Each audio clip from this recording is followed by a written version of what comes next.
السلام علیکم ورحمۃ اللہ وبرکاتہ۔ نحمد و نصلی علی رسولہ الکریم، اما بعد، فاعوذ باللہ من الشیطان الرجیم، بسم اللہ الرحمن الرحیم۔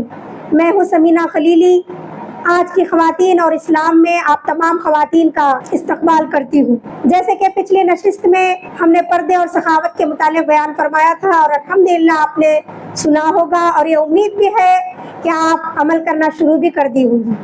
آج ہم فاطمۃ الزہرا کے وصال کے متعلق بیان فرمائیں گے کہ فاطمۃ الزہرا کا وصال کس طرح ہوا۔ ایک مرتبہ خاتون جنت ایک دن فجر کے بعد، کتابوں میں آتا ہے، روایتوں میں لکھا ہوا ہے کہ ایک جگہ پانی گرم کیا جا رہا ہے، ایک جگہ آٹا گونا جا رہا ہے، اور ایک جگہ فاطمۃ الزہرا اپنے بچوں کے کپڑے دھل کر رکھی ہوئی ہے۔ مولا علی آتے ہیں اور یہ تمام انتظامات کو دیکھتے ہیں تو کہتے ہیں کہ اے فاطمہ، کیا بات ہے؟ پانی بھی گرم کیا جا رہا ہے، آٹا بھی گون کر کے رکھا ہوا ہے، اور حسنین کرمین کے کپڑے بھی دھل کے رکھے ہوئے ہیں، کہیں آپ جا رہے ہو؟ اتنا سارا انتظام ایک ساتھ، کہیں جانے کی تیاری ہے؟ اتنا سننا تھا۔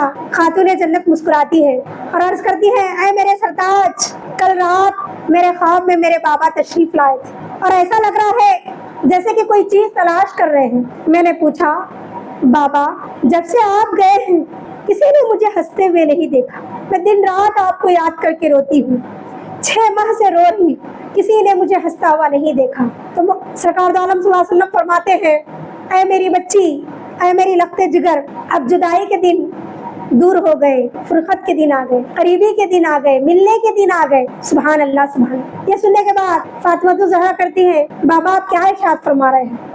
آپ کوئی چیز تلاش کر رہے ہیں؟ تو سرکار دو عالم صلی اللہ علیہ وسلم فرماتے ہیں، ہاں میری بچی، میں تمہیں لینے آیا ہوں، جدائی کے دن دور ہو گئے ہیں اور ملنے کے دن قریب آ گئے ہیں، میں تمہیں لینے کے لیے آیا ہوں۔ تو اس سے پتہ چلتا ہے کہ خاتون جنت اس دار الفنا سے دار البقا کی طرف تشریف لے جانے والی۔ تو فاطمہ الزہرا صبح سویرے اٹھتی ہیں، ایک جگہ آٹا گون کر کے رکھتی ہے، دوسری جگہ چولہے پر پانی گرم کرتی ہے، اور ایک جگہ حسنین کرمین کے بچوں کے کپڑے دھل کر رکھی ہوئی رہتی۔ تو یہ ساری باتیں مولا علی مشکل کشا کو عرض کرتی ہیں کہ میرے بابا نے آ کر کہا کہ وہ مجھے لینے آئے ہیں، اس کا مطلب یہ ہے کہ میرے جانے کا دن قریب آ گیا ہے، اب میرے یہاں سے جا رہی ہوں، میرے جانے کا دن قریب آ گیا ہے۔ اے میرے علی، اے میرے سرتاج، زندگی میں نے کبھی بھی اگر آپ کی خدمت میں کچھ کمی کی ہو تو مجھے معاف فرما دیجیے، کچھ بھی کمی کی ہو تو مجھے معاف فرما دیجیے، اور میری ایک وصیت ہے کہ میرا جنازہ رات کے وقت اٹھایا جائے، اسماء بنت عمیس سے کہیں کہ وہ میرے غسل کا انتظام کریں، اور علی، میرے جانے کے بعد میرے بچوں کو مدینے کی گلیوں میں یتیم کی طرح نہ، انہیں ہمیشہ باپ کا بھی پیار دینا، ماں کا بھی پیار دینا۔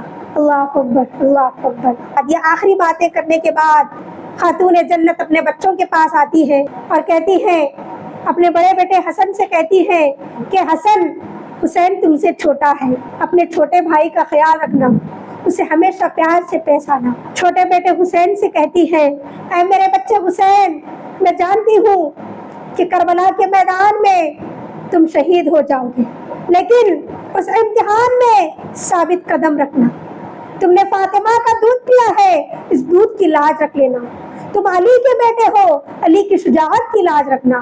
نبی کے نواسے ہو، نبی کے نبوت کی لاج رکھنا۔ اب حسنین کرمین سے بات کرنے کے بعد اپنی بچی زینب کے پاس آتی ہے اور عرض کرتی ہے، اے میری بچی زینب، کربلا کے میدان میں تمہارے دونوں بچے اون اور محمد بھی شہید ہو جائیں گے، اپنے بچوں کی قربانی مسکرا کر تم دینا، کبھی زبان پر شکوہ نہ آئے، کبھی زبان پر شکایت نہ آئے، اور میرے جانے کے بعد فاقہ آئے لیکن پیٹ پر پتھر باندھنا، لیکن کسی کے آگے ہاتھ نہ پھیلانا، کیونکہ تم فاطمہ کے بیٹے، فاطمہ کی اولاد ہو، علی کے اولاد ہو، نبی کے نواسے ہو۔ سبحان اللہ، سبحان اللہ۔ بچوں سے وصیت کرنے کے بعد حضرت خاتون جنت 2 رکعت نماز ادا کرتی ہے اور دعا کرتی ہے کہ اے اللہ، اگر میں نے کبھی عبادت میں کمی کی ہو، کبھی فرائض میں، سنتوں میں، نوافل میں نے کمی کی ہو تو مولا معاف فرما اور میری عبادتوں کو قبول فرما۔ مولا، اب میں آ رہی ہوں تو مولا میں چاہتی ہوں کہ پردے کے ساتھ آؤں، تو اس لیے مولا میری روح تو خود قبض فرما۔ فاطمہ الزہرا کی دعا اللہ تعالیٰ قبول فرماتا ہے، اور 11 ہجری کو منگل کے دن 3 رمضان المبارک یعنی تیسرے روزے کو فاطمہ الزہرا اس دار الفنا سے دار البقا کی طرف تشریف لے جاتی ہے۔ ان للہ و ان الیہ راجعون۔ اور ان کی وصیت کے مطابق انہیں کھجور کے پتوں کا چاٹا ان کے جنازے پر ڈال دیا جاتا ہے، اور حضرت اسماء بنت عمیس ہی ان کو غسل دیتی ہے، اور رات کے اندھیرے میں رات کے وقت ان کا جنازہ لے جایا جاتا ہے۔ اور مدینے کے مشہور قبرستان جنت البقیع میں 3 رمضان المبارک کو منگل کے دن فاطمۃ الزہرا کو جنت البقیع میں تدفین کر دیا جاتا ہے۔ جنت البقیع میں فاطمۃ الزہرا کا مزار مبارک ہے۔ اللہ تعالیٰ سے دعا ہے اللہ تعالیٰ ہمیں بھی ایمان پر ہمارا خاتمہ فرمائے، ہمارا خاتمہ ایمان بالخیر ہو، ہم زندگی گزارے تو عزت کے ساتھ اور ہماری آخرت بھی ہو تو عزت کے ساتھ۔